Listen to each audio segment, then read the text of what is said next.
est de 2000 mètres.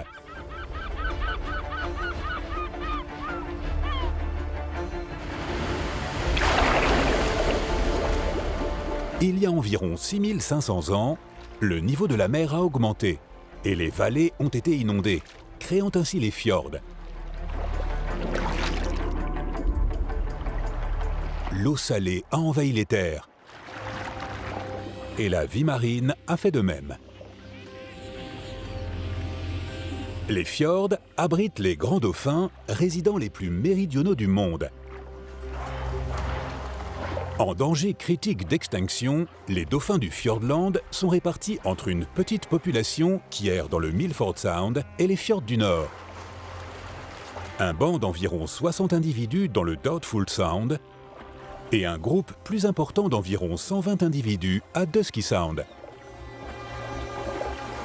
Mesurant jusqu'à 4 mètres de long, ces grands dauphins sont parmi les plus grands de toutes les espèces de dauphins. Et ils sont aussi parmi les plus reclus.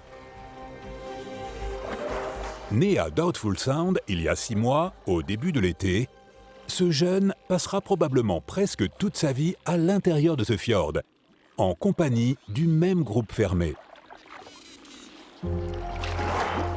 Ces dauphins sont différents de la plupart des autres grands dauphins, parce qu'ils ne se mélangent pas en dehors de leur population.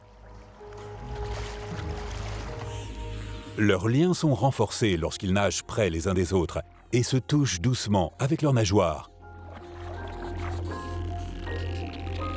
Et même lorsqu'ils nagent les uns sur les autres.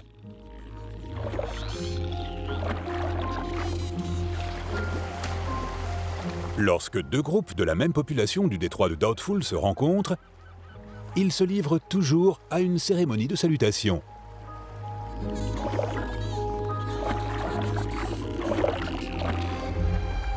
Et s'éloignent ensuite tous ensemble.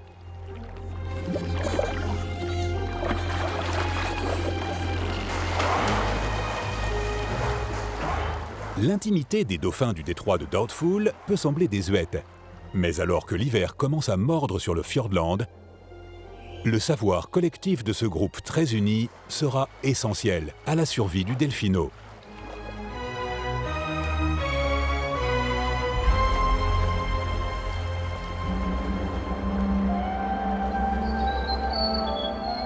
Les rivages escarpés des détroits sont parsemés de crevasses et de grottes.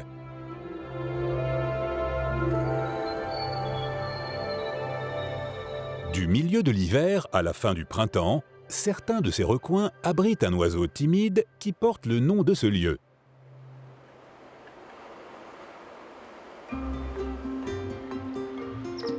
Le tawaki, ou manchot huppé du Fiordland, se caractérise par les bandes jaunes distinctives qui s'étendent en plumes au-dessus de ses yeux.